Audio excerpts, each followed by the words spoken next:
Bonsoir à tous. Je vous propose de démarrer pour cette nouvelle Hub conférence. Merci d'être ici. Une fois de plus à la Gaîté Lyrique. On remercie la Gaîté de nous accueillir. C'est toujours un grand plaisir. C'est la première fois, je crois, qu'on fait une Hub conférence dans cette salle, qui est très jolie aussi. D'habitude, on le fait au plateau média, qui est plus ouvert, aéré, mais c'est aussi sympa d'être dans ce bel amphithéâtre.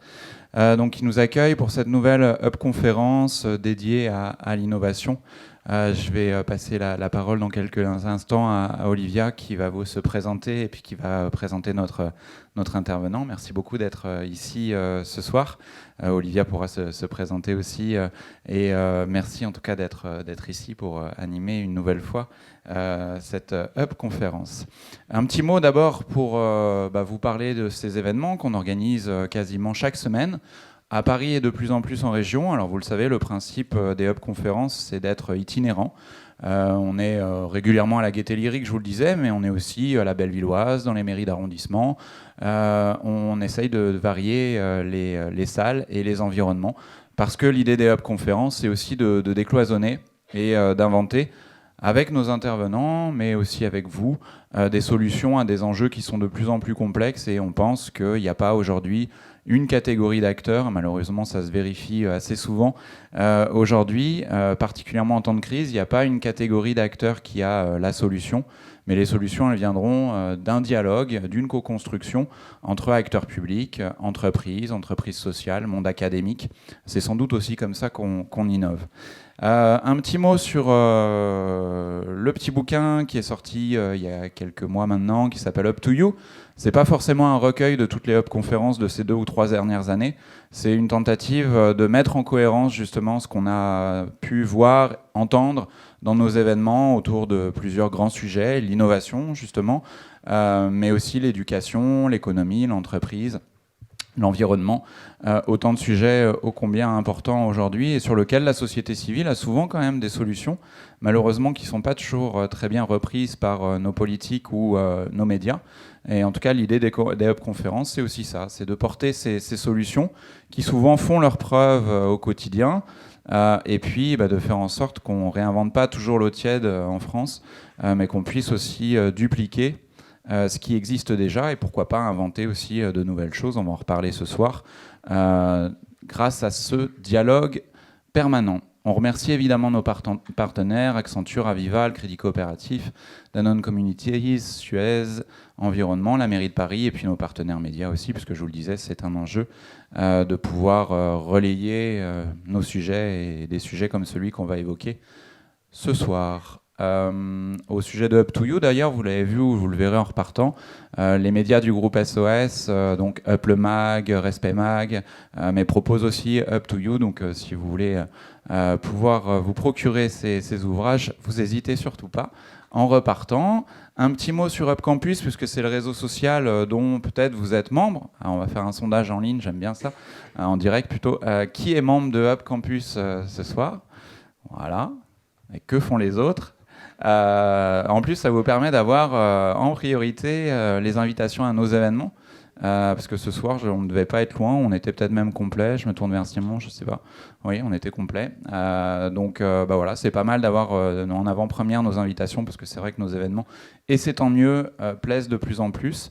N'hésitez pas à les construire aussi avec nous, ces Hub conférences. Simon qui prend des photos là-bas derrière vous fait partie de l'organisation. Il y a William aussi qui est en régie, que vous voyez moins facilement, mais n'hésitez pas aussi à solliciter William et Simon pour des propositions de sujets, des intervenants qui vous ont plu. C'est aussi l'idée de co-construire ensemble. Et puis, vous pouvez aussi échanger avec les 15 000, puisqu'on est aujourd'hui 15 000 membres sur Campus. Donc, c'est aussi sympa et on gagne du temps de trouver directement sur ce réseau social un peu alternatif par rapport à d'autres, puisqu'il est non lucratif, voilà, de trouver des acteurs du changement rapidement, sans perdre de temps. Vous savez que les personnes qui sont sur ce réseau partagent à peu près vos valeurs et votre vision. Le groupe SOS, il y a un site internet qui est très bien fait, je ne vais pas en parler beaucoup, c'est pas l'idée aujourd'hui. En tout cas, c'est le groupe SOS qui impulse ces événements avec les partenaires que je vous ai cités tout à l'heure. Première entreprise sociale française et européenne. On essaye d'inventer, d'innover aussi dans plusieurs domaines qui ne sont pas forcément les domaines de la technologie, puisque quand on parle d'innovation, on pense souvent à la techno, au numérique. Alors le numérique et la techno peuvent aussi servir les questions sociales. C'est un sujet sur lequel on travaille de plus en plus. Mais au quotidien, on essaye d'inventer la crèche, la maison de retraite, l'hôpital de demain, par exemple. Et avec aussi une mission importante pour nous et nos 14 000 salariés et nos 350 établissements qui est de porter ces sujets auprès du plus grand nombre avec une activité de plaidoyer de plus importante pour nous et puis pour vous aussi, j'espère, et qui passe par UP et les UP conférences, par exemple. Donc un grand merci d'être ici parmi nous. Voilà, j'ai presque fini. Juste vous dire, Olivia va le redire sans doute, mais on le répète comme ça, on a le plus d'impact possible. Sur Twitter, vous pouvez tweeter avec le hashtag UpConf. Et puis, je vous parlais de UpCampus, mais les Up conférences sont aussi sur Facebook, Twitter. Donc voilà, on est aussi ouvert aux autres réseaux sociaux quand il s'agit de parler de nos événements. Donc n'hésitez pas. Et puis voilà, on est quasiment là, enfin pas forcément ici, mais en tout cas dans les salles qui vous seront indiquées pour les Up conférences chaque semaine. Donc à très vite. Et merci beaucoup Olivia d'être parmi nous ce soir et d'accepter d'animer. À bientôt. Merci Nicolas.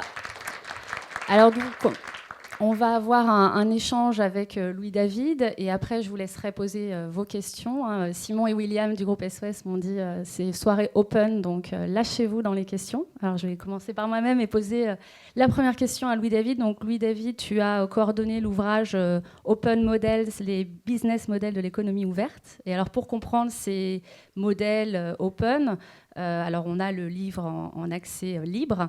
On t'attoie ce soir, donc on va en profiter pour savoir déjà, en partant de toi, de ton expérience, pourquoi toi, en tant que docteur en sciences de gestion, chercheur, enseignant, consultant auprès de différentes organisations publiques, privées, académiques, pourquoi tu t'y es intéressé et en quoi c'est clé pour ces différents secteurs, en quoi ça vient vraiment les transformer et pourquoi. Bonsoir. Je suis vraiment ravi et puis d'être ici ce soir avec vous pour avoir cet échange, en particulier dans ce cycle d'événements qui a vraiment un sens particulier pour moi. Moi, je me suis rapproché des modèles ouverts un petit peu par hasard. Je ne suis pas quelqu'un qui a contribué à Wikipédia à 18 ans, qui a codé en open source ses logiciels quand il était adolescent. Moi, mon domaine dans lequel j'ai commencé, ce sont les entreprises, la stratégie, comment elles s'affrontent sur les territoires concurrentiels, comment elles créent de la valeur, donc dans un schéma qui est finalement assez éloigné des modèles ouverts. Les entreprises que j'ai eu l'occasion de démarrer, certaines d'ailleurs se sont arrêtées très vite, n'étaient pas du tout dans le domaine de l'ouverture. Et puis quand j'ai eu l'occasion d'en redresser une, elle n'était absolument pas ouverte. Donc tout ça pour vous dire que j'apporte pas le témoignage d'un prosélyte ou d'un quelqu'un qui ait vécu depuis plusieurs années ces modèles d'ouverture. Moi, ma façon de rentrer dedans, ça a été parce que j'ai constaté, avec beaucoup d'autres au même moment, que la concurrence et les organisations se structuraient différemment et que face au modèle traditionnel, vertical, centralisé, symbolisé par l'usine avec l'unité de lieu, etc., il y avait des modèles très différents qui étaient plus agiles, plus rapides, qui gagnaient en puissance plus rapidement. On les connaît dans le logiciel, ça fait maintenant une trentaine d'années. Certains logiciels comme Linux ont eu une audience très importante, construit par un développeur phare qui a été rejoint ensuite par une communauté. Wikipédia, dans le partage de connaissances, est l'exemple emblématique des modèles ouverts. Et puis, progressivement, on les a vus rentrer dans d'autres domaines et s'affronter ou remettre en cause les organisations qui étaient présentes sur le marché. Et probablement que c'est là, moi, qui a eu le déclic, c'est au moment où il y a eu cette rencontre, où toutes ces initiatives qui, au départ, étaient cantonnées au militantisme ou à l'action individuelle, ont gagné une place suffisamment importante pour qu'elles soient perçues comme étant gênantes ou faisant partie du jeu. Et donc c'est à ce moment-là que je m'y suis intéressé. Et du point de vue de comment ces organisations fonctionnent, comment elles arrivent à se développer aussi vite, etc. Et bien sûr, en tant qu'utilisateur ou en tant que citoyen, j'ai eu l'expérience, mais plutôt en tant que consommateur. Voilà comment je me suis rapproché de ça. Et après, en les rencontrant et en discutant avec les gens qui contribuent ou qui les construisent ou qui les développent, j'ai perçu autre chose qui a suscité un intérêt de nature un peu différente. C'est que ces modèles-là, alors on reviendra un peu sur les différences et le fait qu'on ne peut pas tous les ranger dans la même catégorie. Il y en a quand même de types qui sont très différents. Ces modèles-là, à un titre ou à un autre, ils participent à la résolution des défis auxquels on est confronté. Défis qui sont débattus dans ces conférences.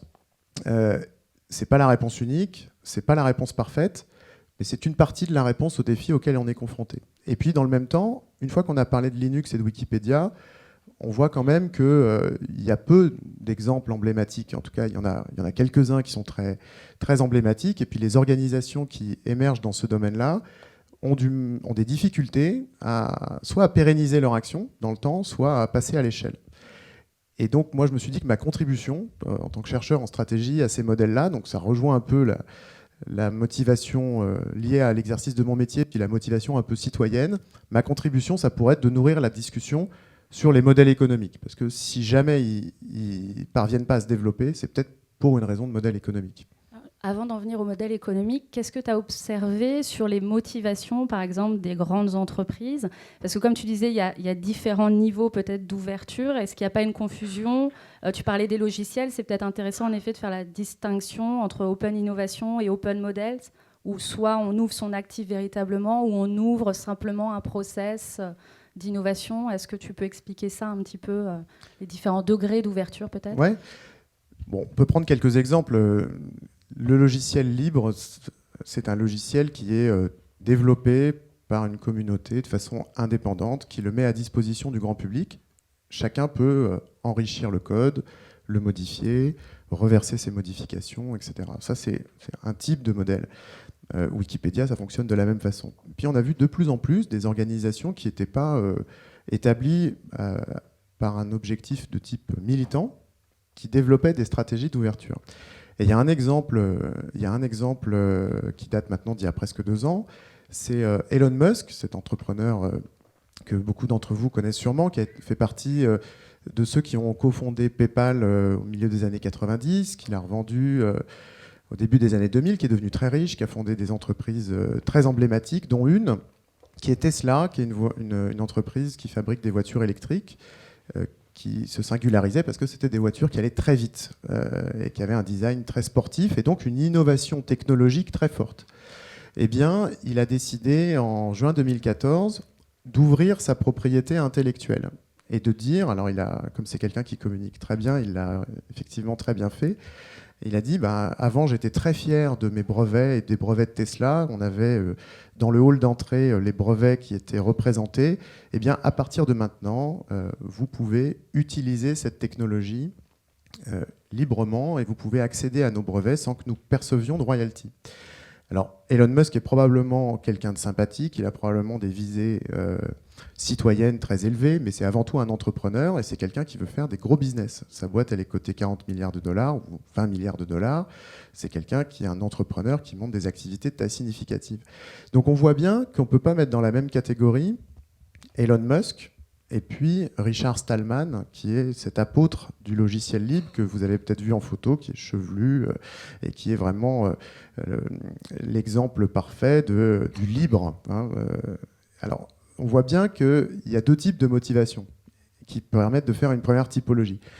Dans les modèles ouverts, certains construisent des organisations d'abord parce qu'ils ont un objectif d'ordre militant. L'accès au savoir, l'émancipation des individus, l'accès à la connaissance, etc.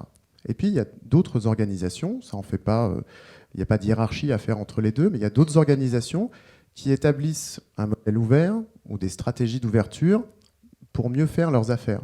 Parce que c'est une façon d'être plus productif, de produire plus vite, à moindre coût, d'avoir plus de chiffre d'affaires, de toucher d'autres clients ou de changer la façon dont est organisée la filière industrielle. Donc ça, c'est une première façon de les distinguer. Et puis, il y a une autre façon de les distinguer, c'est le terme ouvert-fermé est assez, ne nous aide pas beaucoup parce qu'il donne l'image d'une réalité binaire où on est soit ouvert, soit fermé. Et la réalité de ces initiatives, c'est qu'elle est beaucoup plus complexe et qu'il n'y a pas deux catégories avec les ouverts d'un côté et les fermés de l'autre. Bien sûr qu'il y a deux pôles très extrêmes avec des gens qui sont très fermés et puis des gens qui sont très ouverts. Mais au sein de ce continuum, il y a énormément de façons d'ouvrir. C'est pas la même chose d'ouvrir auprès du grand public et d'ouvrir auprès d'une liste restreinte de partenaires industriels. C'est pas la même chose d'ouvrir auprès d'universités qui deviennent des partenaires ou d'ouvrir auprès d'étudiants. Donc ça, c'est une première façon de différencier. Et puis surtout, ce qui met une grande différence, c'est qu'est-ce qu'on permet aux gens de faire sur ce qu'on a ouvert. Est-ce qu'on leur permet d'utiliser, ça c'est en général l'action élémentaire, est-ce qu'on leur permet de modifier, et ça permet déjà de trier, parce qu'il y a beaucoup de choses qui sont ouvertes mais sur lesquelles on n'a pas de levier d'action.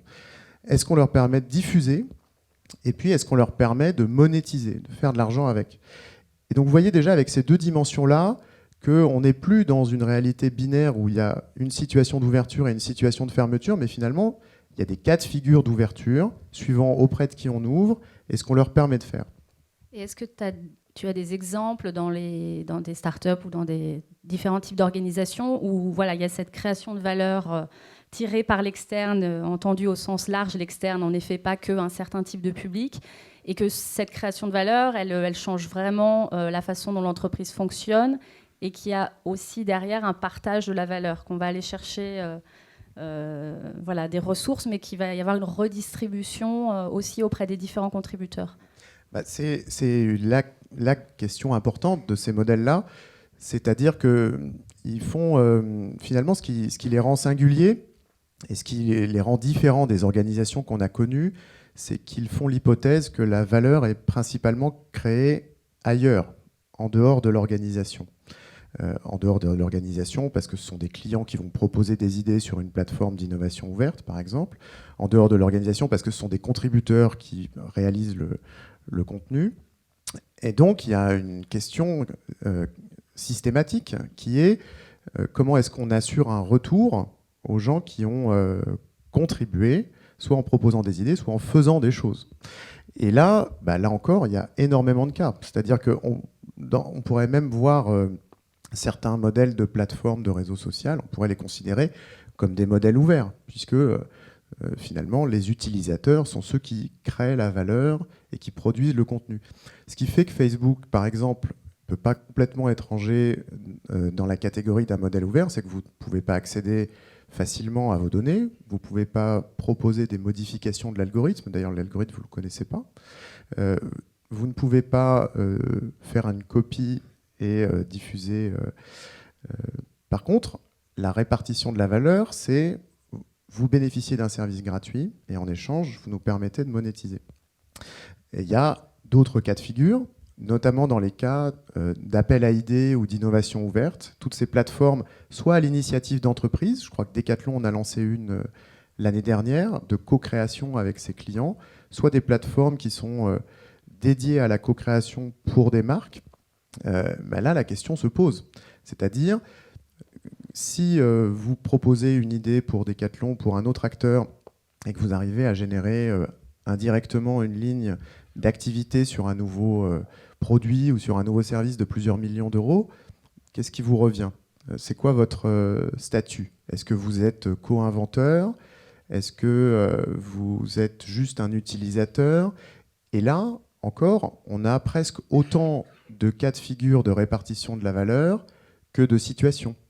Et ce sont ces plateformes qui, à chaque fois, leur objectif, c'est de trouver un accord avec les gens qui contribuent sur lequel ils sont prêts à s'engager. Donc il n'y a pas une formule de répartition de la valeur, il y a des formules qui consistent à troquer un service contre quelque chose, et puis il y a des formules qui sont plus transactionnelles, où on va juste reconnaître, c'est très important, reconnaître les gens comme étant co-auteurs des productions, par exemple. Donc c'est surtout une notion de partenariat et de relation de confiance dans le partenariat, mais du coup, la propriété intellectuelle, le brevet, comment au niveau juridique, voilà, ces notions-là bougent pour trouver justement une copropriété ou un accord en fonction de la situation.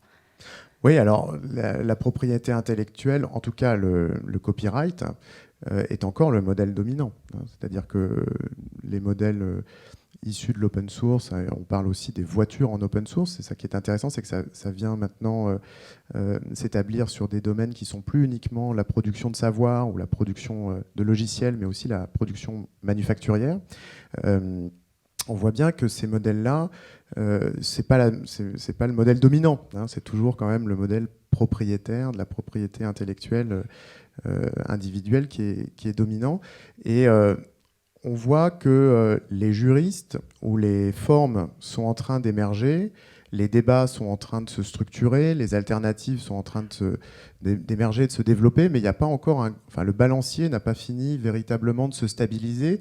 Et à ma connaissance, on a des formes juridiques ou de propriété intellectuelle qui se développent, mais on n'a pas aujourd'hui établi des modèles génériques de alors, on peut toujours être co-inventeur de quelque chose, hein, mais la répartition de la valeur de façon structurée entre une communauté et une organisation, c'est quelque chose qui reste encore très singulier.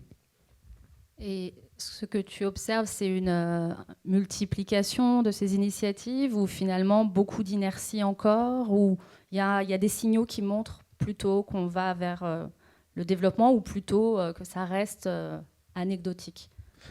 Bon, après, moi, je suis un optimiste. Donc, maintenant, je suis un optimiste mesuré. J'essaye de regarder les faits aussi. On voit beaucoup d'initiatives se développer. On en voit beaucoup moins.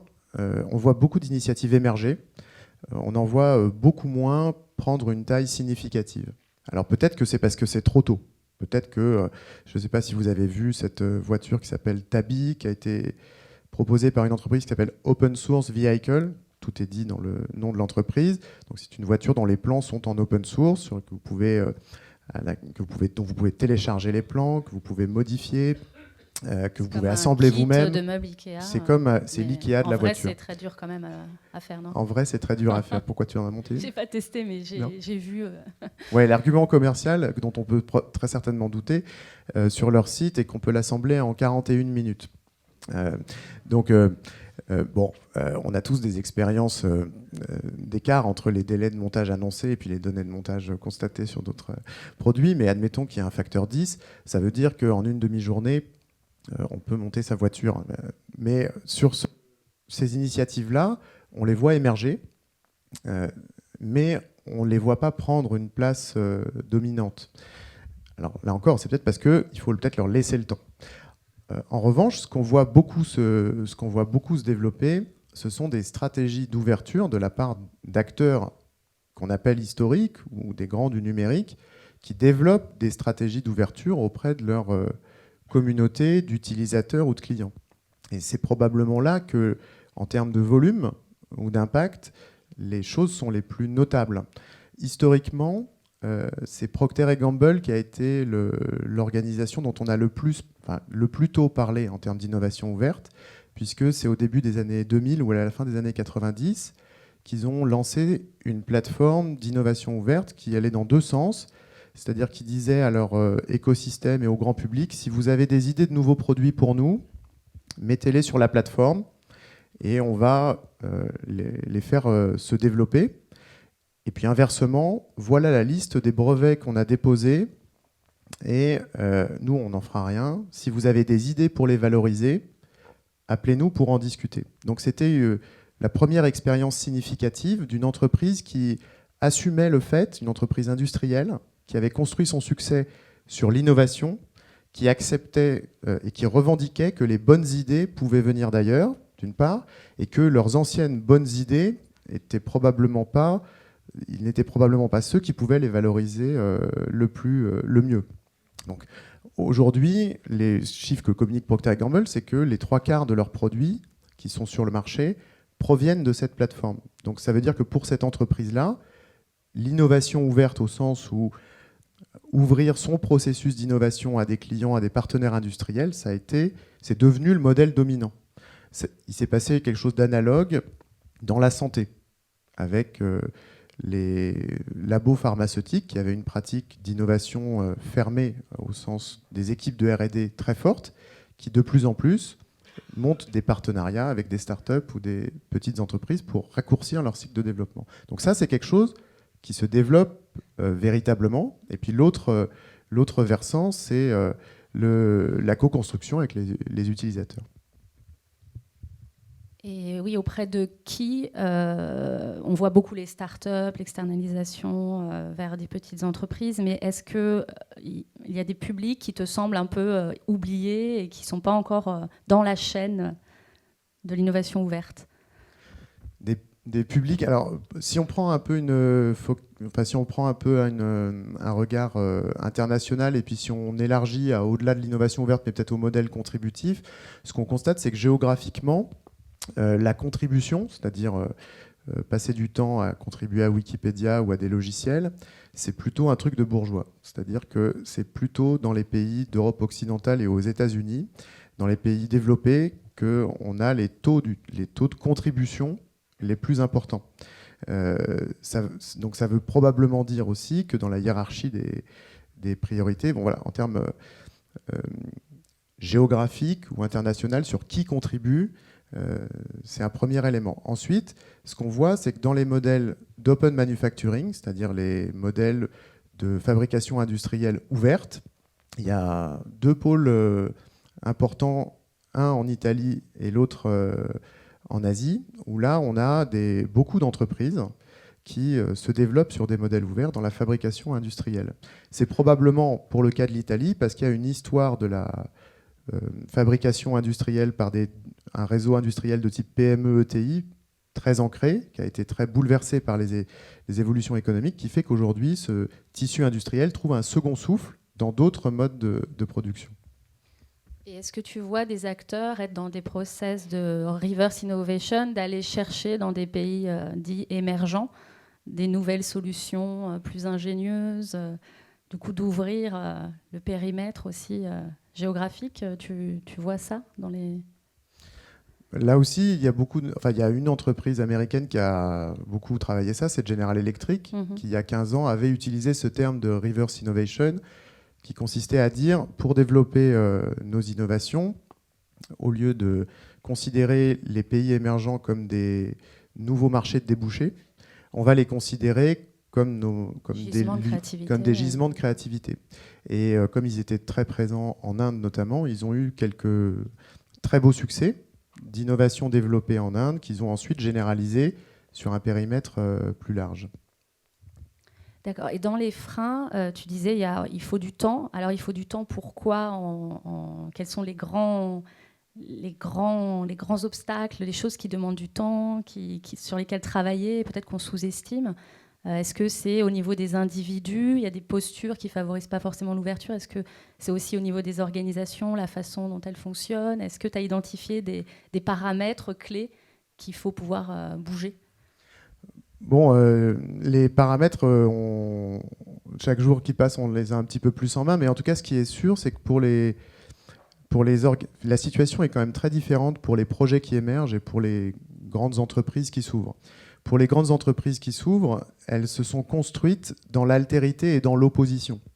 Elles se sont construites dans l'altérité, dans la différence, dans la différenciation, dans le manque dans l'opposition. Et donc la dynamique de collaboration avec l'extérieur leur est vraiment pas naturelle.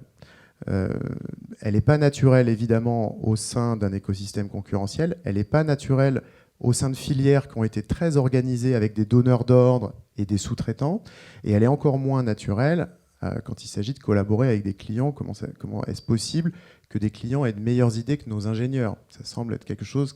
Voilà, donc elles ont cette première difficulté qui est parce qu'elles se sont construites de façon autonome par rapport à leur environnement, de lever quelques blocages en reconnaissant que peut-être l'extérieur. Donc ça, c'est une première chose. La deuxième chose, et c'est lié à la première, c'est le partage de la valeur. C'est-à-dire que tout le monde est d'accord, enfin, on est souvent d'accord pour collaborer, mais on aimerait bien quand même que nous, si on est deux à collaborer, on aimerait bien avoir nous-mêmes la position la plus favorable, ou en tout cas en tirer le plus de gains. Donc, arriver à se mettre d'accord sur une règle de partage de la valeur et sur une règle de partage de la propriété intellectuelle, c'est quelque chose qui est très difficile, visiblement, pour ces organisations-là.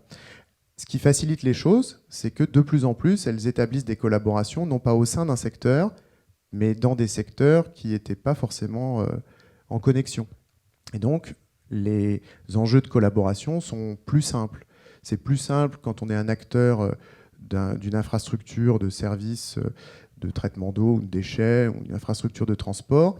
C'est peut-être plus simple de trouver un accord avec un acteur technologique, encore quoique, qu'avec quelqu'un qui est exactement dans son domaine. Mais la capacité à identifier l'extérieur comme étant une source de valeur et la capacité à nouer des accords productifs sur les règles de partage de la valeur, c'est des freins importants. Après, il y a des freins qui sont tout à fait qui ne sont pas anecdotiques, mais qui relèvent de la pratique quotidienne. C'est que c'est souvent difficile.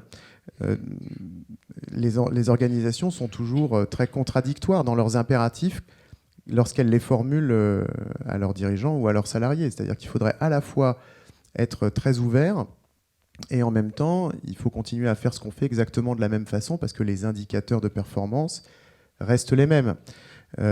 Pour s'ouvrir et pour être en contact et nouer des collaborations, il faut aller rencontrer ces organisations. Elles ne sont pas chez soi, donc il faut pouvoir se déplacer. Et ces éléments-là, qui peuvent sembler très, très anecdotiques et dérisoires, constituent également des freins, puisque les organisations sont peuplées d'individus, c'est eux qui les animent, qui les réalisent leurs actions. Et ces individus sont parfois bloqués par des éléments qui peuvent sembler très anecdotiques.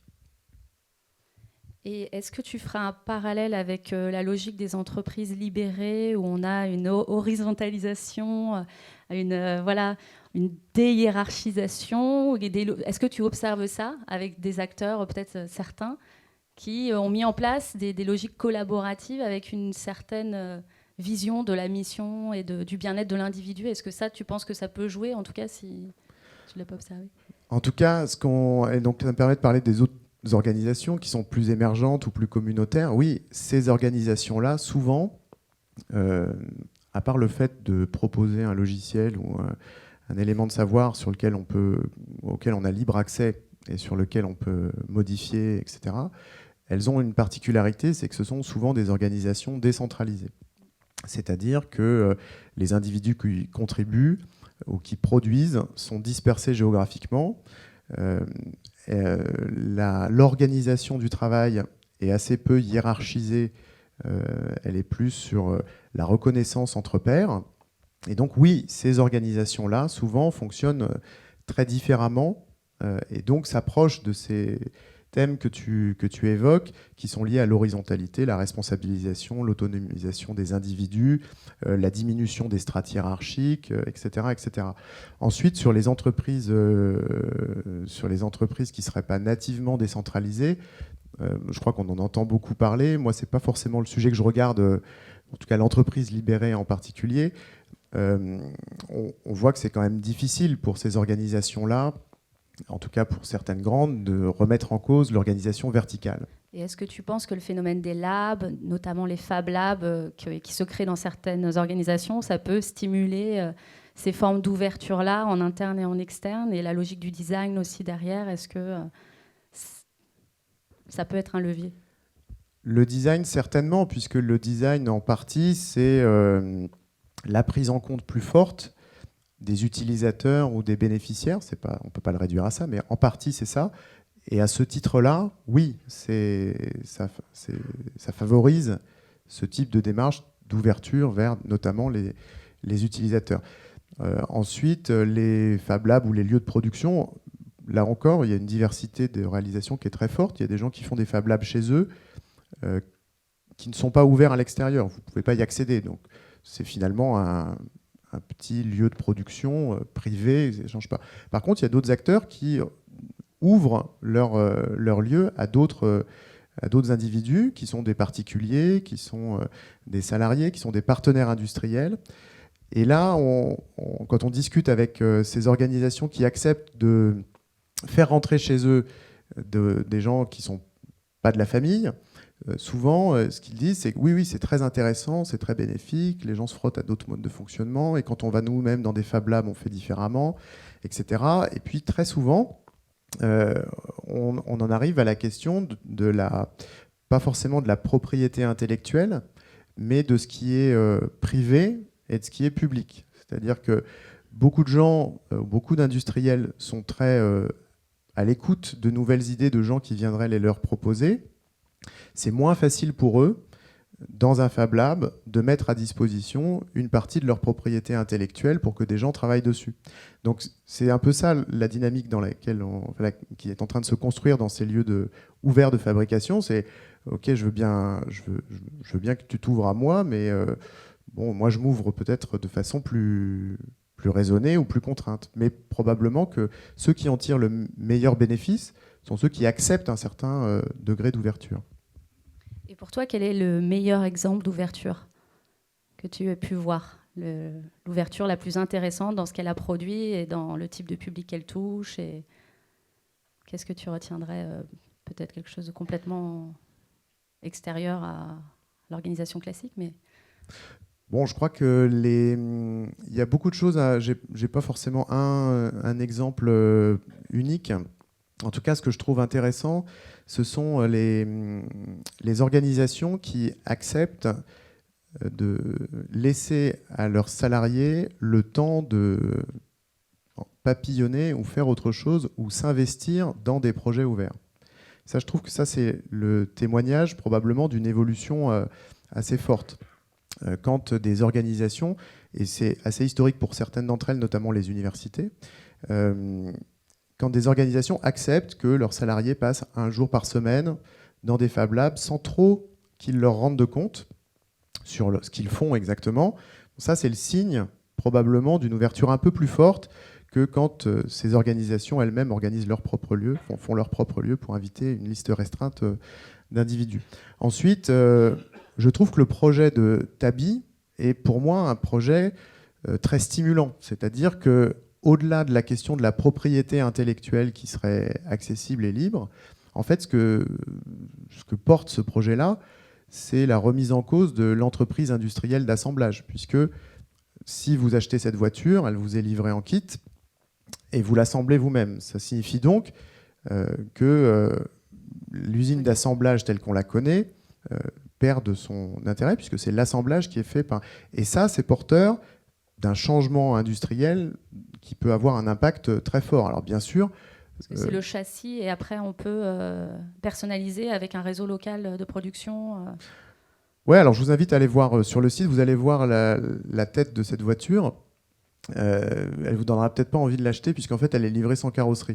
Donc quand vous la verrez assemblée, vous verrez qu'effectivement elle a 4 roues, 2 sièges et un moteur. Donc bon, elle a les conditions requises, mais il lui manque quand même un certain nombre de choses. Elle peut rouler, mais il lui manque un certain nombre de choses. Et notamment l'hypothèse, enfin le pari de cette entreprise, c'est un peu le pari de l'App Store, pas l'Apple Store, l'App Store. C'est qu'ils veulent devenir une brique élémentaire d'un ensemble plus large où il va y avoir un écosystème de carrossiers, d'inventeurs, d'industriels qui vont proposer des modifications ou des ajouts sur la base de cette voiture-là qui est la brique initiale. Alors, c'est un projet qui est commercialisé depuis 1 an ou 2, donc c'est vraiment le tout début. Il est certain que c'est probablement pas, ça va pas être le remplacement du modèle industriel.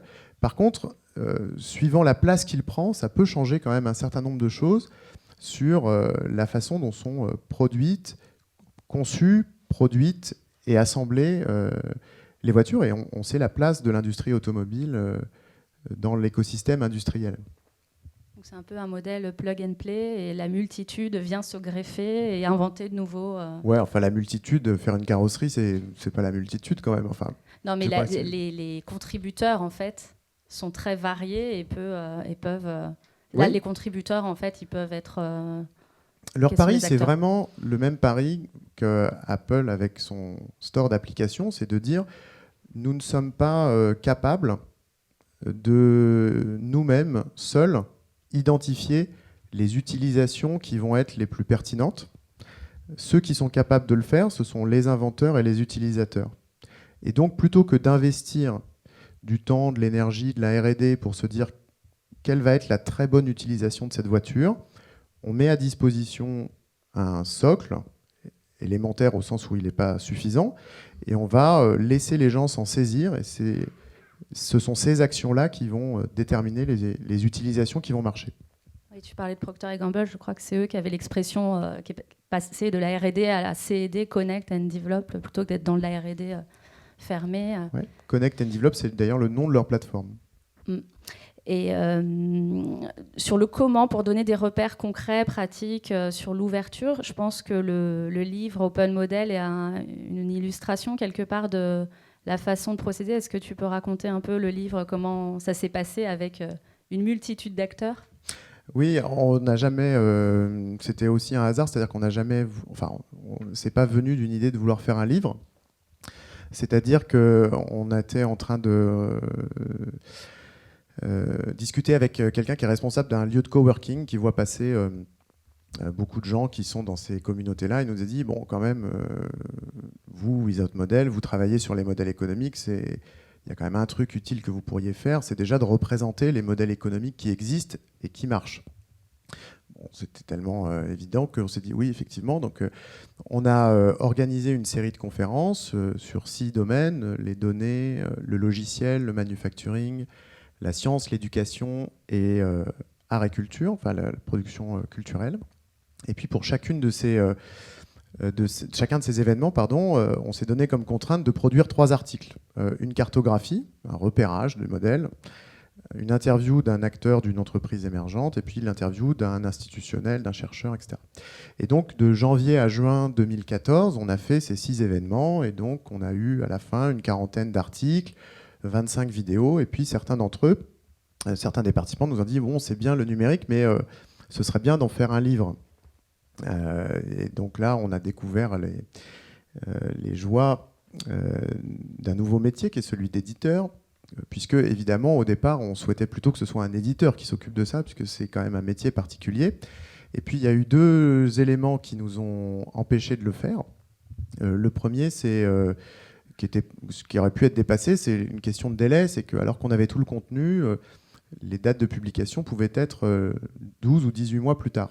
Et puis l'élément qui a été vraiment le plus bloquant, c'est que tout le contenu du bouquin est accessible en licence Creative Commons CC by SA. Ça veut dire qu'il est téléchargeable, consultable, diffusable, etc.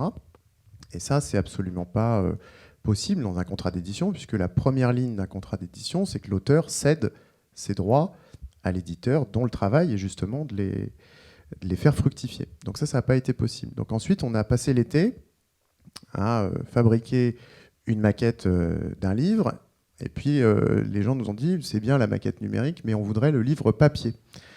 Donc alors je rappelle que Without Model est une organisation pas financée. Donc tant qu'on fait des choses dans le numérique, on sait du temps. On va juste rappeler la mission de Without Model, parce que je n'ai pas présenté Without Model, qui est un club d'affranchis qui réunit différents acteurs. Tu peux en dire 2 mots, ouais. Ouais, donc je vais juste finir l'histoire, et puis donc on a sollicité la communauté des gens qui étaient intéressés par ce sujet-là, et on leur a dit est-ce que vous voulez préacheter le livre ? Donc certains d'entre eux l'ont fait, suffisamment nombreux pour qu'on en imprime un bout, et puis on s'est dit si vraiment ça marche bien, si on dégage des sous, on va financer des projets open source. Et vraiment, on n'y pensait pas. On comptait chacun des engagements pour être sûr qu'on allait pouvoir payer l'imprimeur. Et puis, ça a marché suffisamment pour qu'en décembre dernier, on finance un hackathon, qui était donc une opération de crowdfunding pour des projets open source. Et là, le dernier rebondissement, c'est que, le dernier prolongement de cette histoire-là, c'est qu'on nous a demandé, parce qu'il y a beaucoup de gens c'est vrai que c'est surprenant, mais beaucoup de gens ne parlent pas français, et on nous a demandé d'avoir une version anglophone. Et là aussi, on a fait un appel le 8 mars, et on va sortir la version anglaise mi-mai. Là, on a traduit le bouquin, des contributeurs ont levé la main, et puis comme c'était un bouquin qui était par article, c'était plus facile à traduire. Et donc on sort la version anglaise en version numérique autour de mi-mai.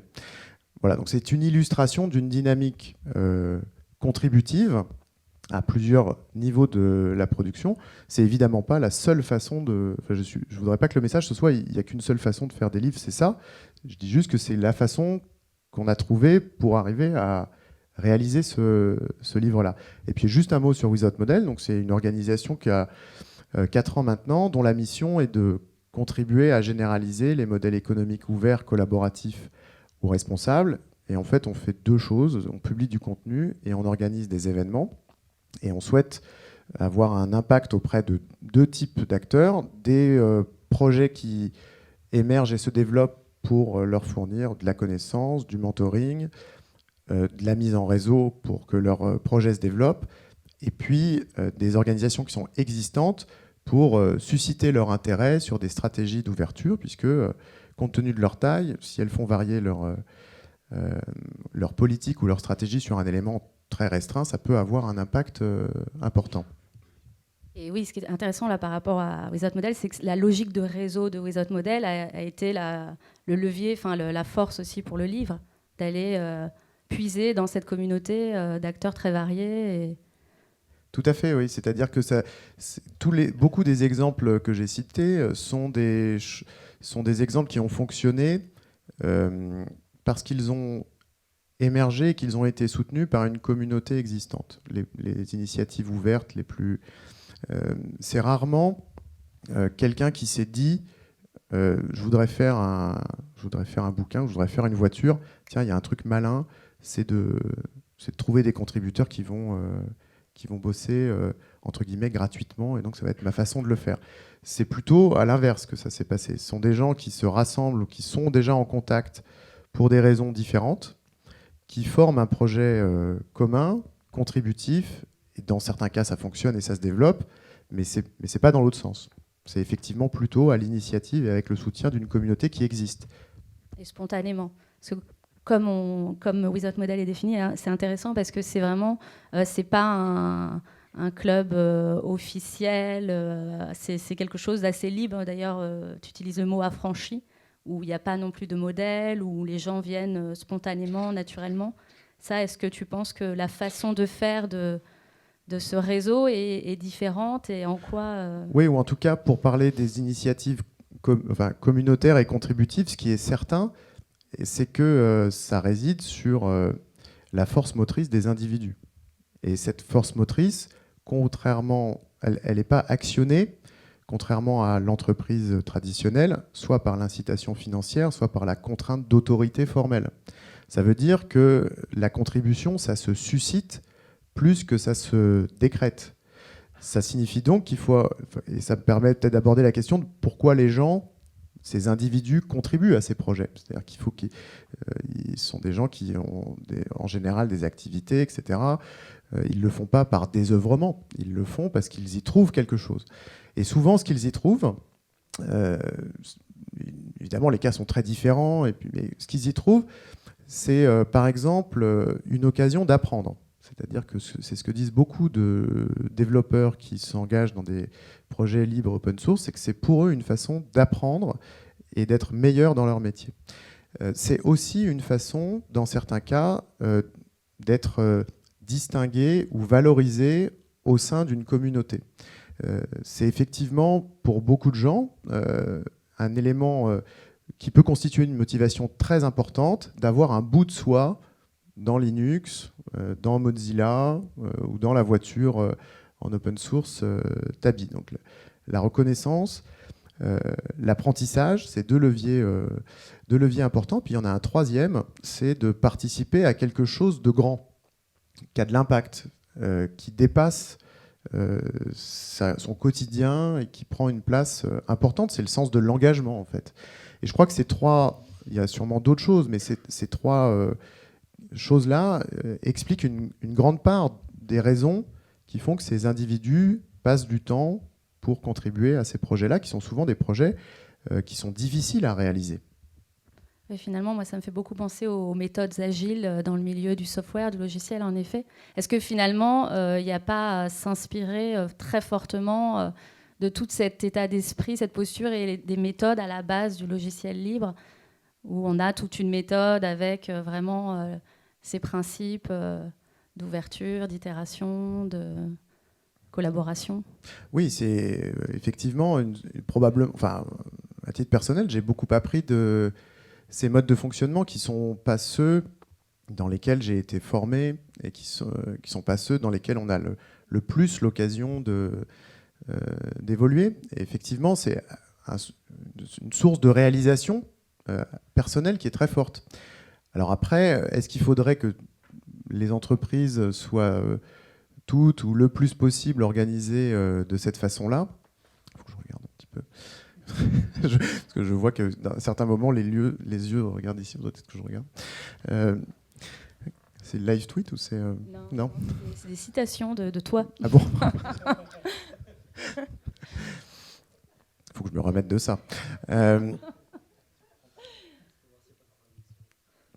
oui. Donc j'ai perdu le fil. On peut peut-être passer à l'échange avec la salle. Ouais, et juste, la dernière question qui peut lancer aussi notre réflexion, c'est, je crois que tu aimes bien les sauts dans le temps. Donc en 2050, comment tu vois l'économie? Est-ce que tu la vois très ouverte ou encore ou nuancée? Voilà. Bon. 2047, j'ai une idée précise. 2050, je ne sais pas.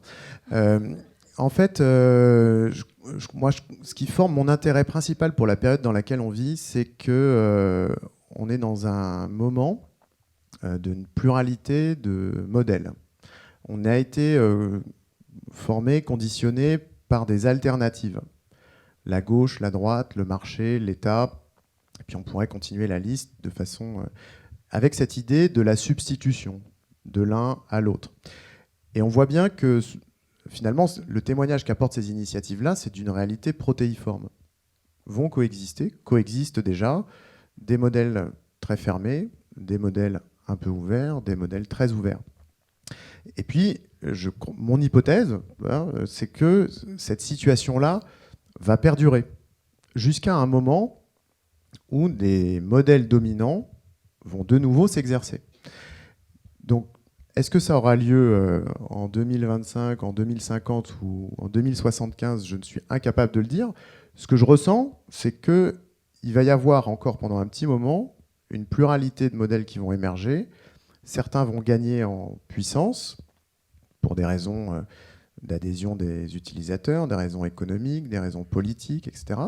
Et puis, au bout peut-être qu'en 2050, il y aura quelques modèles dominants qui seront de nouveau établis. C'est ça un peu ma perception, c'est qu'on est dans un moment peut-être transitoire où des réalités très différentes émergent et coexistent, et il est probable que l'une d'entre elles, ou certaines d'entre elles, deviennent dominantes. Ok, alors la parole est à vous maintenant. On a un bon temps pour l'échange, donc on va passer les micros. Je ne sais pas si vous donnez le mien. Ok. Donc à vos questions, profitez-en, on a le temps.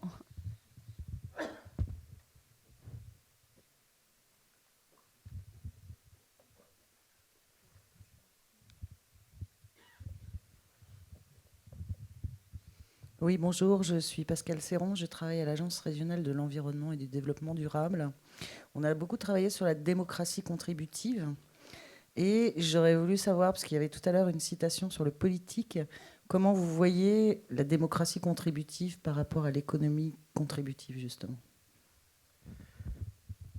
Alors, la question, c'est finalement la nature de la contribution des individus au processus politique, peut-être. Sur ce sujet-là, comme sur les sujets économiques ou d'organisation marchande, on voit qu'il y a aussi de nombreuses initiatives qui ne sont pas toutes de même nature. Consulter, ce n'est pas la même chose que co-construire. Ce qui est encore différent de co-décider. Et de la même façon qu'il y a des modèles ouverts différents dans l'organisation marchande, il y a des formes de contribution citoyenne qui sont de nature assez différente quand on regarde les différentes initiatives qui se développent, qui sont souvent d'ailleurs à l'initiative des territoires. Et les territoires sont très en pointe sur ces questions-là. Donc, de la même façon qu'il y a des schémas assez différents, je crois que sur les questions citoyennes et démocratiques, il y a aussi des modalités très différentes. Et puisqu'on voit quand même se prolonge, enfin émerger et prendre beaucoup de place, hein, c'est qu'il y a quand même une volonté de la part des citoyens de s'emparer de quelque chose. Alors, comment ensuite ces volontés-là sont accueillies, traitées, gérées, bah là, il y a plein de cas de figure très différents. On n'en a pas parlé, mais sur l'open data, tu fais partie de la mission Etalab. Est-ce que ça ouvre des champs Est-ce que ça fonctionne? Enfin, quel avenir tu vois avec la data sur cet aspect de gouvernance participative? Donc l'ouverture des données, c'est quand l'État met à disposition du public des informations qu'il collecte dans le cadre de sa mission de service public et qui ne sont pas protégées par le secret commercial ou les intérêts commerciaux. C'est un mouvement qui a deux résonances. Une résonance presque économique, c'est-à-dire que fournir des données, ça permet aux entreprises de mieux fonctionner. Je résume de façon très grossière, mais mettre à disposition des données, ça permet aux organisations marchandes d'avoir une meilleure information et donc de prendre des meilleures décisions et de construire de l'activité. Ça, c'est un aspect de l'open data. Et puis l'open data, c'est aussi la transparence des actions et des résultats de la vie publique. Là, ça répond à d'autres enjeux. On voit que les initiatives dans l'open data, qui ont pris une place importante depuis le milieu des années 2000, avec la directive d'Obama quand il est arrivé au pouvoir, et puis ensuite les actions des Anglais régulières, et puis la France depuis de nombreuses années déjà avec Etalab et le site datagouv.fr, travaille dans cette direction en disant mettre à disposition les données, ça permet aux entreprises de mieux fonctionner et aux citoyens d'être dans un rapport plus équilibré avec l'État. Mais évidemment, ces mouvements d'ouverture, ils sont assez complexes parce que ce serait trop simple de résumer la question de l'ouverture au fait qu'elle soit favorable ou qu'elle soit naturellement bonne ou qu'elle ne soit pas ambiguë. Dans certains cas, ouvrir les données, ça pose des questions d'ordre concurrentiel, ça pose des questions qui peuvent être liées à des enjeux de sécurité, etc., etc. Et donc, on est dans ce débat-là aujourd'hui sur les questions d'open data, c'est jusqu'où aller dans l'ouverture.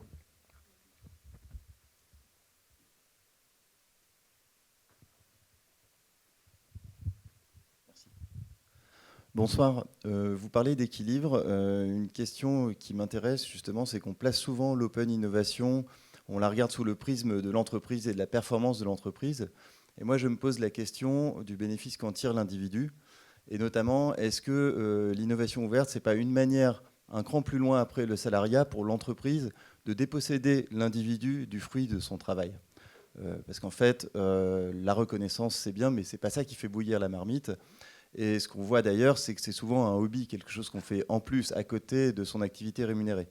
Voilà, je suis dans l'IT, donc je vois bien ce qui est arrivé à l'open source, un certain nombre de récupérations, notamment par les grandes entreprises. Donc la récupération par la société ne me dérange pas, par une société, ça me dérange un peu plus. Voilà. Oui, vous avez tout à fait raison. En fait, il y a peut-être deux choses dans votre question. La première, c'est l'équilibre entre la valeur que tire l'entreprise et la valeur qu'elle restitue à ses contributeurs. Et ça, c'est tout à fait juste. Et c'est pour ça que je disais que les plateformes aujourd'hui de co-création ou d'innovation ouverte ont chacune des règles différentes. Ce qui est important à mon sens, c'est que les règles soient explicites et que la personne qui s'engage sur une plateforme à titre individuel soit au courant des règles. Après, on est libre d'accepter ou pas ces règles de partage de la valeur, dès lors qu'elles sont explicites. Ensuite, mais ça pose les questions parce que, et c'est pour ça que ces plateformes créatives ou co-créatives sont souvent critiquées, c'est que finalement, elles accélèrent certains, en tout cas, elles mettent sur des terrains ou sur des industries nouvelles certains enjeux de globalisation qu'on a connus dans d'autres industries. C'est-à-dire qu'aujourd'hui, on voit des mouvements indirects de délocalisation par l'appel à la co-création, puisque sur certaines plateformes, par exemple, dans la création de logos ou de chartes graphiques, de design au sens assez élémentaire du terme, quand ce sont des entreprises occidentales qui font des appels à la communauté pour produire des contenus, c'est pas toujours des designers occidentaux, mais c'est plutôt des designers qui sont dans des pays en développement, qui répondent et qui donc font des tarifs en fonction de leurs conditions de vie. Donc vous avez raison d'attirer l'attention sur le fait que ces plateformes-là, ces modalités de contribution à l'extérieur, elles posent la question, peut-être pas de façon générale du salariat, mais de la place des salariés dans l'organisation et de la place des salariés dans la société. Après, il y a une façon de le régler quand c'est l'État, c'est les cotisations et puis la fiscalité. Mais ça, on voit bien que c'est compliqué, parce que ces plateformes, elles sont pas sur le territoire des États sur lesquels elles sont pas toujours sur le territoire des États sur lesquels se posent les problèmes. Donc c'est un enjeu qui est, vous avez raison de le soulever, qui est vraiment au cœur aujourd'hui, notamment des plateformes d'économie collaborative ou des plateformes de co-création qui ont un périmètre un peu international. D'ailleurs, il y a eu un mouvement des designers américains qui s'appelle NoSpec, je crois, il y a quelques années, qui s'établissait en opposition à cela pour défendre un certain mode de travail et un mode de relation avec les donneurs d'ordre sur la pratique du design en particulier. Donc oui, c'est tout à fait clair. Il y a ces questions qui sont posées aujourd'hui.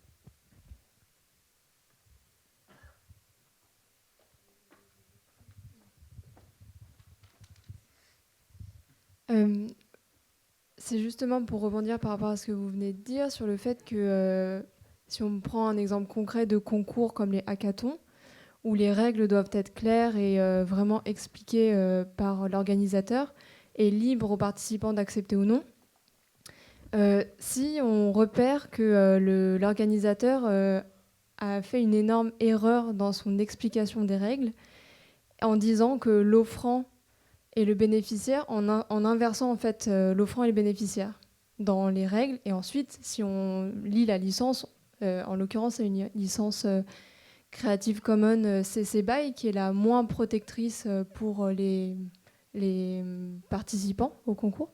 Bon, voilà. Et donc, l'organisateur du hackathon s'est clairement trompé et a écrit les offrants sont nous et les bénéficiaires sont vous, alors que c'est l'inverse. Et qu'est-ce qu'on peut faire par rapport à ça ? Enfin, est-ce qu'il y a une autorité de contrôle ? Je suppose que non, pas encore. Est-ce que le cadre juridique un jour pourra... qui peut faire à part écrire au site et leur dire c'est bizarre que vous soyez trompé sur ce terme-là justement, qu'est-ce qu'on peut faire ? Voilà. Alors, il y a probablement plusieurs... je ne suis pas spécialiste des questions d'argumentation juridique, mais il y a plusieurs leviers probablement qui sont accessibles. Il y a un premier levier qui permet de savoir un peu le niveau d'intention qu'il y avait dans le fait que ce soit renversé, hein, qui est de poser la question et de demander la modification. Parce que si c'est une erreur matérielle, technique, véritablement d'un mot qui a été pris pour un autre, c'est probablement pas la première ni la dernière fois que ça se produit dans des conditions générales de vente, dans un accord commercial, etc. Donc poser la question et demander la modification, c'est la première étape qui peut permettre de rétablir les choses dans la bonne direction. Ensuite, probablement qu'il y a des recours, notamment sur le tribunal de commerce, qui permettent de mettre ce dossier-là en jugement. Et puis après, il y a un autre élément qui est souvent utilisé par les participants, en tout cas pas les participants, mais par l'écosystème, qui est la communication publique de cette erreur, et qui en général est une incitation à ces organisations de corriger l'erreur. Donc,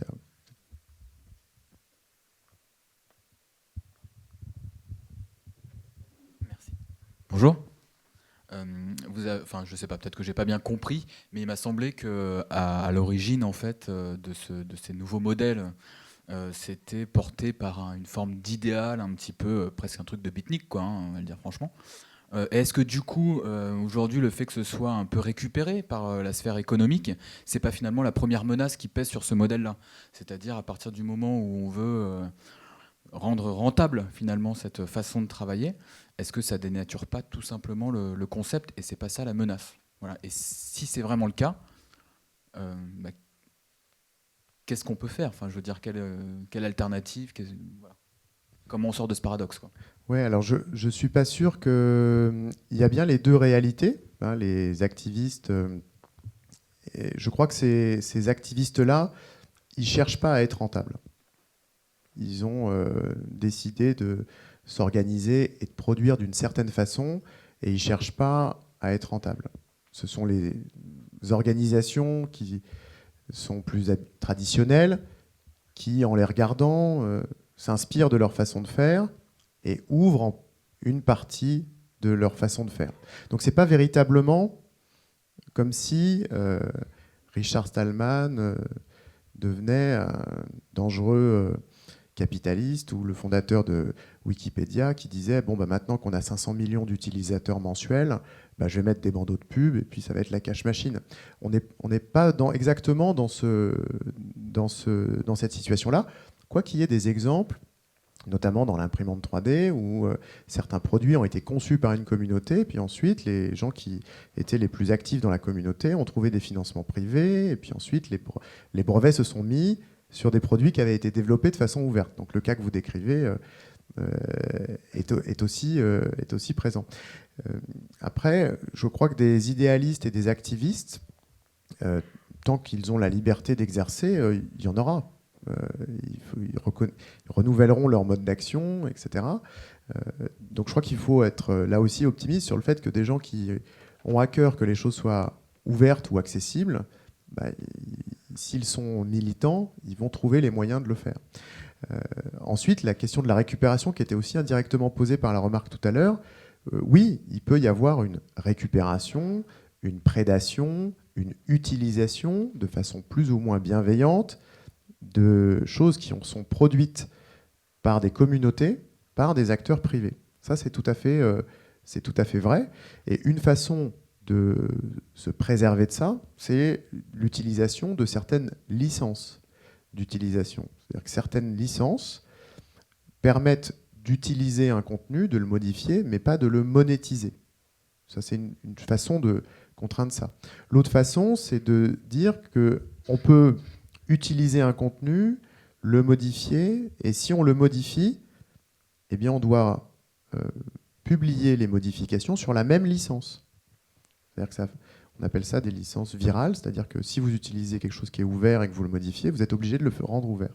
Donc il y a des façons de se préserver de ça, mais vous avez tout à fait raison qu'il y a aussi des mécanismes d'utilisation, voire de prédation qui sont à l'œuvre, avec des gens qui utilisent les démarches ouvertes pour les refermer ensuite, par exemple, ou pour leur utilisation de façon très privée et propriétaire. Oui, c'est juste.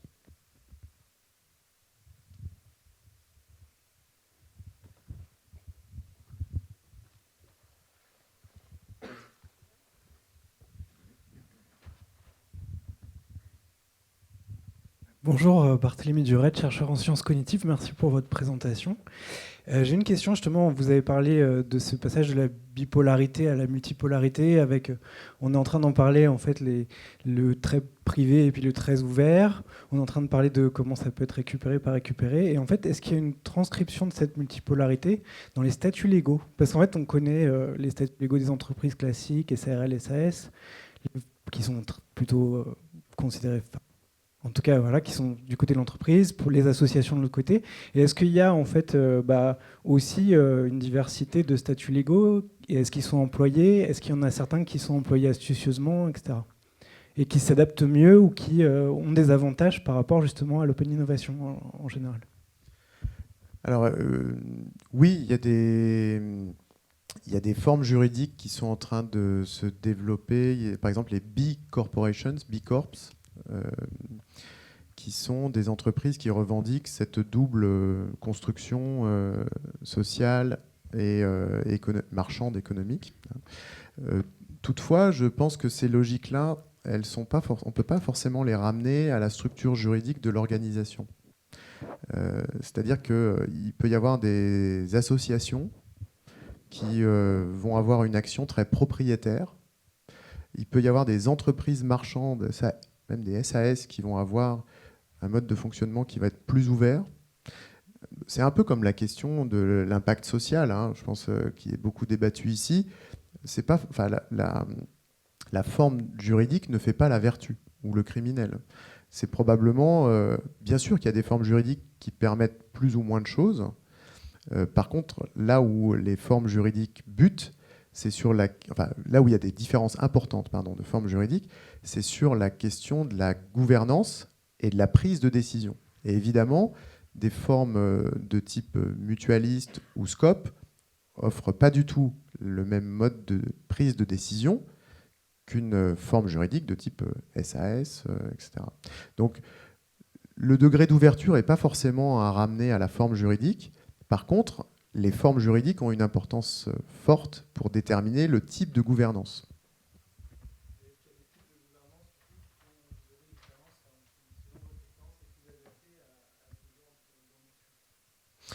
Si l'objectif, c'est de mettre à disposition, c'est de mobiliser une communauté pour construire quelque chose qui va être mis à disposition, probablement qu'une forme de type mutualiste ou scope est probablement plus adaptée qu'une forme juridique plus capitalistique au sens de la réduction du nombre d'actionnaires. Probablement que c'est une forme plus adaptée. La forme associative est probablement aussi adaptée sous réserve que les contributeurs soient bien membres de l'association. C'est-à-dire que parfois on sait aussi qu'il y a des gens qui contribuent à des associations sans être techniquement membres de ces associations et donc n'ont pas forcément le droit à participer à la gouvernance.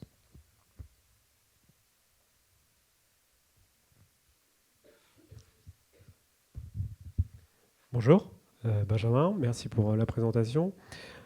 Si je relis, si l'ouverture était la clé pour favoriser l'innovation, si je vous ai entendu ce soir, je dirais plutôt que c'est non, parce que je n'ai pas vu vous être optimiste, même si vous l'avez dit. Alors je me permettrai d'émettre quelques commentaires et suivi d'une question aussi, qui est la place de la finance dans tout ça. Alors, quelques commentaires déjà par rapport à l'open source. Si vous voulez monter une société sur l'open source, il y a moyen de se faire de l'argent quand même, quoi qu'on puisse en dire. Aujourd'hui, l'innovation, elle est traitée notamment sur le cloud et sur tous les sujets alternatifs qui génèrent des millions et des millions, voire des milliards d'euros sur ces sujets. Et c'est l'idée par l'open source et pas les modèles traditionnels qu'on connaît. Les modèles traditionnels qu'on connaît sont en train de mourir. Alors 2050, ce sera l'open source. Ça l'est déjà aujourd'hui. Toutes les grosses plateformes que vous connaissez sur Internet sont construites majoritairement avec des logiciels open source. Après, le modèle de financiarisation est la vraie question. Donc ma question est la suivante, c'est vous parlez des freins. Aujourd'hui, je ne pense pas que ce soit les personnes. Effectivement, moi je suis créateur d'une société qui est spécialisée qui est une entreprise libérée, parce que vous avez relevé le sujet. Et je pense qu'il y a vraiment une question de personnes, que peu importe le statut juridique, nous on est une SAS, ça n'empêche à personne de pouvoir innover, c'est vraiment les personnes qui la composent. C'est le vrai frein de mon point de vue, et pour avoir travaillé dans une société précédemment qui était aussi spécialisée dans l'open source, c'est la finance. C'est l'unique frein. C'est-à-dire qu'aujourd'hui, notre modèle économique est basé sur la propriété intellectuelle. Vous allez voir n'importe quel investisseur, il va vous dire « Mais écoutez, c'est quoi votre propriété intellectuelle aujourd'hui ?» Et l'open source, malheureusement, il n'y a pas de propriété intellectuelle, si ce n'est toutes les licences qu'on a évoquées précédemment. Et je trouve ça un peu dommage que le message négatif que vous avez fait passer ce soir, en tout cas moi si je l'ai entendu, et c'est pour ça que je suis venu, c'est « Et si l'ouverture était la clé pour favoriser l'innovation ?» La réponse est oui. Et j'ai trouvé pas très positif. Et donc j'aimerais savoir, quand on parle de VC, de tous ces sujets-là, on en a rencontré partout et on a été obligé de lever aux US parce que ils ont cette notion de l'ouverture. C'est quel est votre positionnement aujourd'hui par rapport à l'économie, je dirais, européenne sur la finance, sur ses capacités à pouvoir accompagner des PME sur les levées de fonds. Et donc, bon, il n'y a pas que des voitures qui sont open source et qui, bon, a priori, on ne va pas l'acheter au vu de votre description, mais je pense que l'avenir, clairement, sera et aujourd'hui open source. Bon, voilà. C'était juste une petite intervention. Merci. Alors d'abord, je suis désolé si je vous ai laissé cette impression. J'espère que, puisque je suis vraiment pas dans cet état d'esprit-là, donc je suis vraiment désolé d'avoir raté à ce point-là le message que je voulais envoyer. Vous avez raison de rappeler qu'il y a des succès importants dans l'open source logiciel et qu'il y a des entreprises de taille importante qui se sont développées dans ce domaine-là. Et vous avez aussi raison de rappeler que ces initiatives, elles butent sur la question du financement pour les raisons que vous évoquez. On voit que beaucoup puisque ces organisations, dès lors qu'elles deviennent importantes, elles ont besoin de ressources pour se développer, pour embaucher des gens, pour s'équiper techniquement, etc. Et donc la question du financement des ressources, quelle est l'origine de ces ressources, elle est effectivement très problématique. Elle est très délicate parce qu'on a des exemples où ces ressources sont collectées auprès des utilisateurs finaux et ça permet d'atteindre un certain stade de développement. Et puis dès lors qu'on veut grandir, se développer et qu'on a besoin d'un montant d'argent plus important, ces ressources-là ne sont plus suffisantes. Et donc on a besoin de s'ouvrir à des financements bancaires ou à des financements d'investisseurs. Vous avez raison de souligner que les investisseurs anglo-saxons sont plus ouverts au financement de modèles open source que les investisseurs européens et français. Et vous avez raison de souligner que que les banques ont une difficulté majeure à financer ce type de développement parce qu'il n'y a pas en face la contrepartie du brevet ou de la propriété intellectuelle. C'est juste. En revanche, il y a de plus en plus de dispositifs qui existent et qui s'ouvrent à ces dispositifs-là. Notamment les financements, en France en tout cas, de type BPI, deviennent de plus en plus ouverts au financement de ces initiatives qui sont différentes des initiatives d'innovation technologique précédentes. Donc les choses évoluent, mais votre constat est assez juste. Et une fois encore, j'ai plutôt le sentiment, moi, que ces initiatives-là portent quelque chose d'une modalité différente, qu'elles prennent de plus en plus de place. Et la question que je me pose, c'est dans cet univers où on voit bien qu'elles émergent, qu'elles se développent, comment et à quel rythme elles vont prendre une place encore plus importante, c'est une question qui reste encore largement posée. Et le constat sur le logiciel est probablement pas le même que dans la production industrielle, et il n'est pas le même que dans la production d'œuvres culturelles numériques, par exemple. Les situations ne sont pas complètement analogues en termes de place des modèles ouverts ou open source. Mais merci pour votre...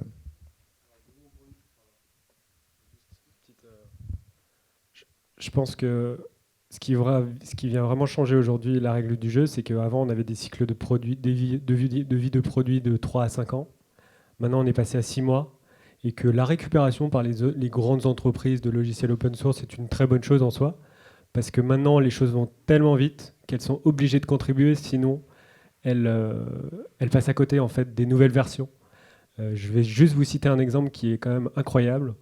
Il y a une solution qui est leader sur le marché de l'open source qui s'appelle OpenStack, qui en fait permet à des grandes entreprises de construire des clouds privés, c'est-à-dire un hébergement mutualisé plus facilement d'utilisation. Bon, j'en passe les détails techniques. Et en fait, il y a la Chine qui est arrivée et qui a dit, bon ben voilà, je vous donne 100 millions de lignes de code à une nouvelle release. En fait, ils sont arrivés. Et en fait, tout ça a été mis à la poubelle parce qu'ils n'ont juste pas respecté le jeu de l'open source. Et en fait, les grosses sociétés qu'on évoque aujourd'hui de cette récupération open source, elles sont en train de tous, sans exception, re-rentrer dans les règles du jeu, et Google en premier et toutes les sociétés qu'on rencontre. Et je pense que ce qui va vraiment changer toute la donne, c'est ça, c'est que les cycles de vie sont passés à 6 mois, et deux, je ne suis pas d'accord quant au fait que ça s'arrête qu'au logiciel. Enfin, aujourd'hui, Amazon, qui est le numéro 1 des sites mondiaux dans le e-commerce, construit ses propres serveurs et travaille sur les open compute hardware, qui est la construction open source de serveurs, qui est un très gros sujet dans l'informatique. Il y a de plus en plus d'initiatives qui sont internationales et de mon point de vue, ça ne s'arrête pas donc uniquement à l'open source. Il y a vraiment plein de sujets et l'optimisme, je pense que c'est un vrai sujet.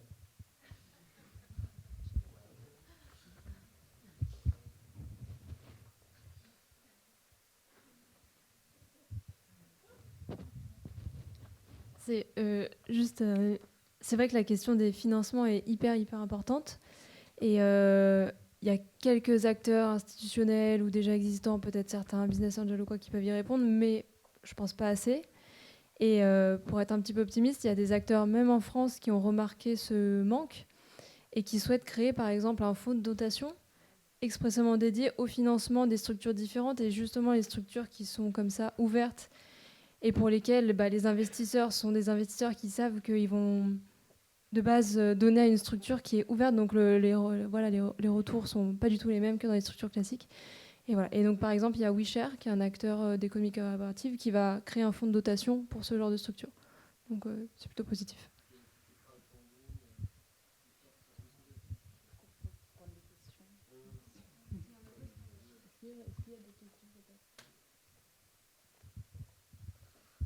C'est encore une question sur le financement.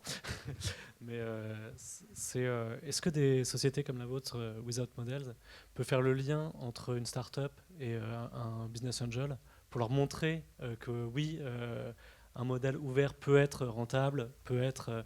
Est-ce que c'est des choses qui se... Parce que je pense que c'est pareil. Hein.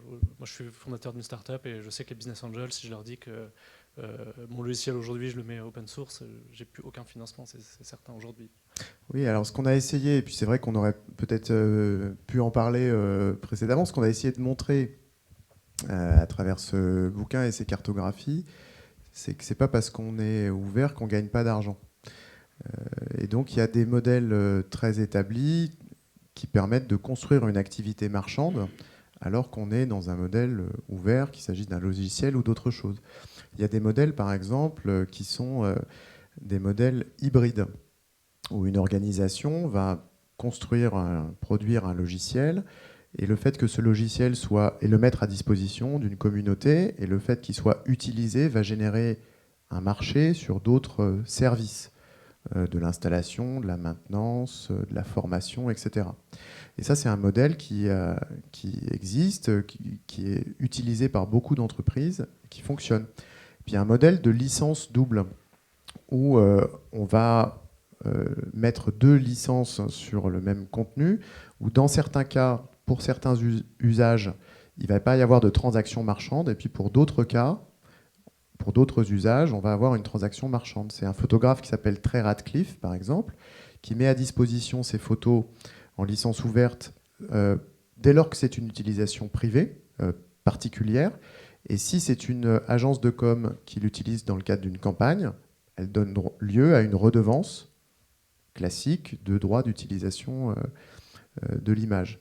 Donc, pour compléter un peu aussi sur les questions de modèles économiques liés à l'open, il y a bien sûr des modèles qui permettent de générer une activité marchande.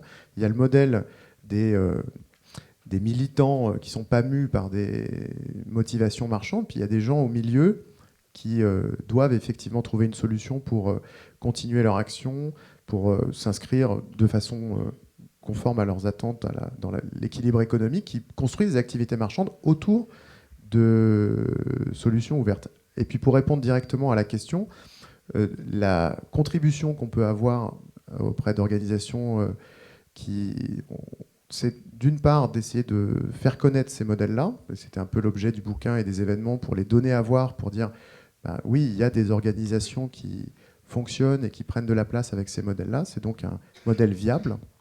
Et puis d'autre part, on a à peu près 1 fois par mois, 2 fois par mois, des organisations qui nous sollicitent pour nous dire est-ce que vous pourriez nous mettre en contact avec des gens, et si vous souhaitez qu'on le fasse, ce sera évidemment avec plaisir. Mais je veux pas, on n'a pas des contacts une relation très entretenue avec des financeurs de VC qui sont ravis à chaque fois qu'on leur dit regardez, ces gens font un truc ouvert. Pour l'instant, il y en a quelques-uns qui sont attentifs à ce type de modèle, mais c'est pas la majorité des fonds d'investissement avec lesquels on est en interaction. Peut-être qu'on les rate, mais il y en a quelques-uns, et puis la majorité sont plus réticents.